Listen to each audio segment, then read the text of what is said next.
Alright, welcome back to Unity3D NFT games. This is tutorial number 5. In the previous tutorial, we went over how to install the Open Zeppelin library, and we also created the framework for our ERC-721 NFT contract. In this tutorial, we'll be going over how to add some additional security features and how to add some additional functionality to our contract. But before we get started, make sure if you haven't done so already, hit that subscribe button and thumbs up this video to let YouTube know that you're loving our content. If you love the content that we produce and enjoy learning on how to turn NFTs into games, visit our Buy Me a Coffee page at buymeacoffee.com/NFT game devs and share our page or buy us a coffee. Every donation goes towards creating free content so that you can continue to learn how to be an NFT game developer.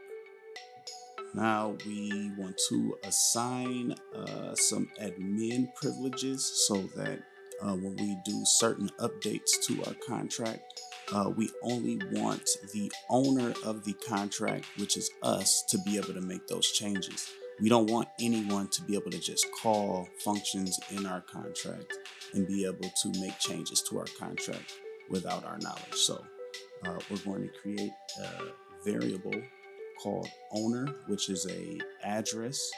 So we're going to say address, and we're going to say owner, the underscore. And then inside of our constructor, we are going to set the owner to the deployer of the contract. So we're going to say owner is equal to msg.sender.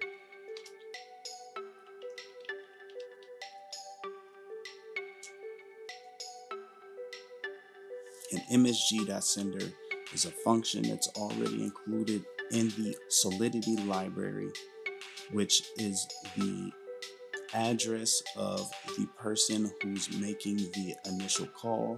And in this case, we would be making the initial call to the contract since we are the ones deploying it. All right, next we want to create an ID index, which we'll use to keep track of how many NFTs were minted and also the ID number in which the NFT is associated with, so that we could keep track of the ownership. Next, we'll create a ID number that we'll use to keep track of the ownership of the NFT, and we'll also use that to refer to the NFT on the hosted server where all of the 3D files will be kept for our game. So we're going to use a unsigned integer 256. We're going to make it public, and we're going to call that token ID. We're going to set that token ID 0.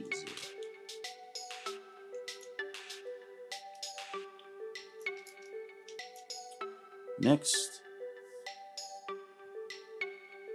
we want to set a cost for our token, and we want to be able to adjust the cost when we want.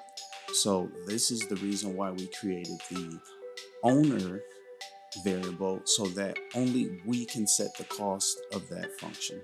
So we're going to create another uint256. We're going to call that public, and we're going to call that cost. All right. Then I'm going to create a function, and it's going to be called set cost. It's going to take a uint256 called cost, and we're going to make this public. Then we're going to require that the owner of this is equal to the sender. So we want to say that if someone sends a message, that sender has to be equally equal to the same address as our owner. And since only we have that address, it's going to require that it has to be us. And if it's not, we're going to send back a message, must be owner to call this function. All right. Then we also want to make sure that we didn't send an empty cost through. So we want to make sure that our cost is greater than 0. If it's not, send a message that says cost must be more than 0. All right. And if it passes both of those requirements, we want to go ahead and set our contract variable cost equal to the incoming variable cost. So notice that our contract variable, which is permanent, once it's saved, it's stored to the blockchain. It's just COST, but the value that we're passing into the contract is COST underscore.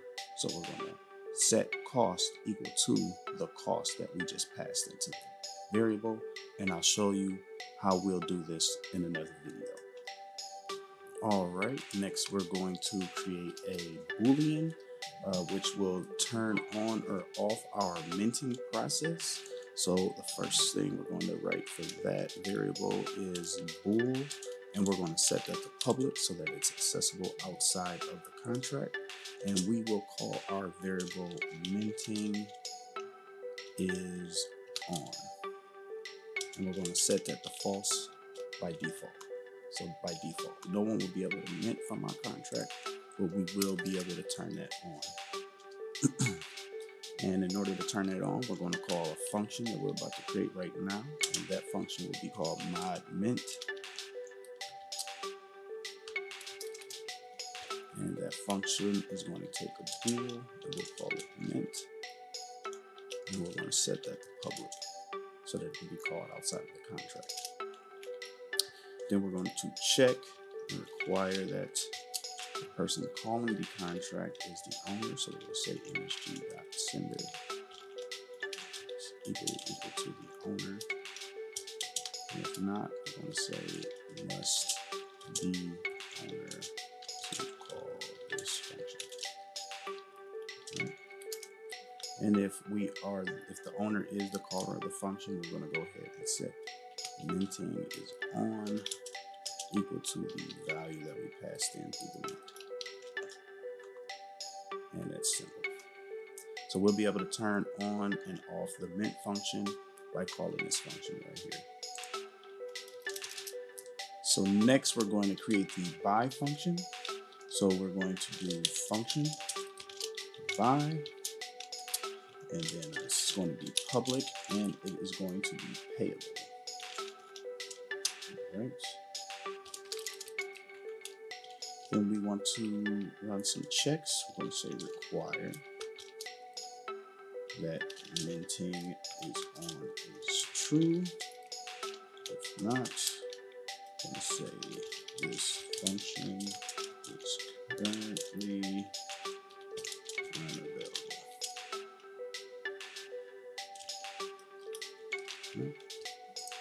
All right, then we want to require that the value sent is greater than or equal to the cost of our NFT. And if not, we want to say invalid amount sent. And if they pass both of those checkpoints, we want to send the amount that they just sent to by the NFT to our owner's wallet. So we're going to say payable owner transfer MSG. All right, and that's going to transfer the money sent to the NFT contract to our owner wallet. All right, now once we have completed doing that, we want to call the SafeMint function, which you can find inside of the ERC 721 contract.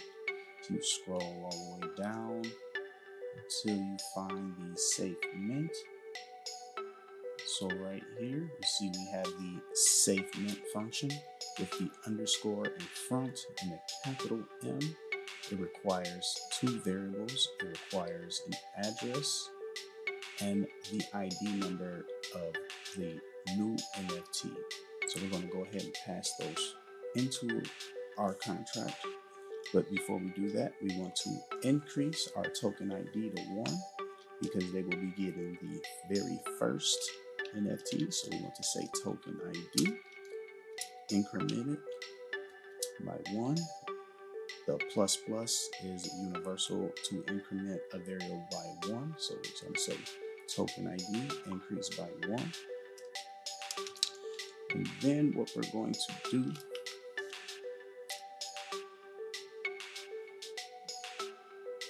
so we're going to increase our token ID by 1. So we're going to say token ID plus equals 1. Then we're going to call the safe mint function. So safe mint.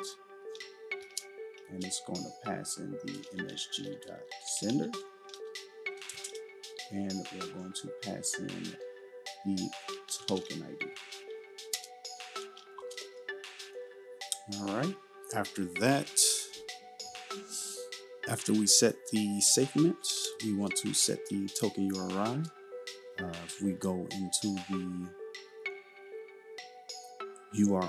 URI storage file, you can see that the set token URI takes the token ID and the URI link where the information will be stored on the server.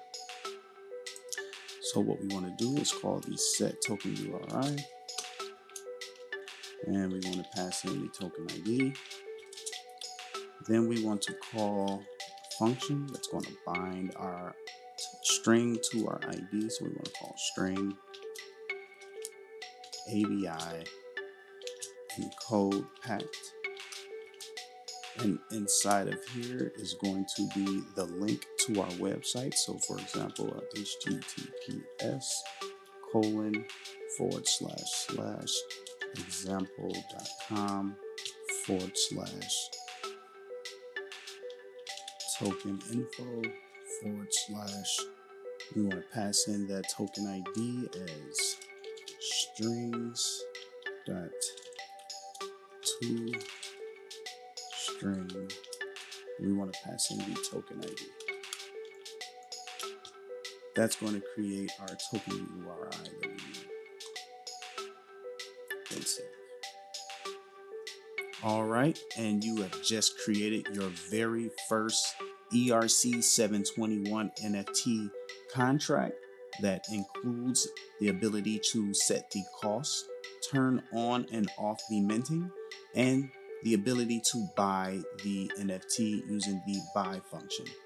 In the next tutorial, we'll go over how to deploy our contract to the testnet.